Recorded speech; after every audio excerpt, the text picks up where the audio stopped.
communauté ya Banyamulenge na yebisi bango boy na lobi bino bozali koloba ke baza kolakisa bino mosapi boza ba étranger bozwaka exemple ya bakasayen ngai na bakiseli bino pe exemple ya bandeko na biso Équateur ezala bakasayen ezala bandeko na biso Équateur ba régime o eleka na mboka na biso enyokola bango mais jamais boyoka que n'Équateur to na Kasai bato bamemi mandoki babundisa ekolo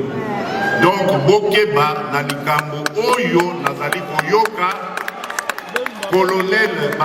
ya mapinga bazali kolongwa na armée nationale bakende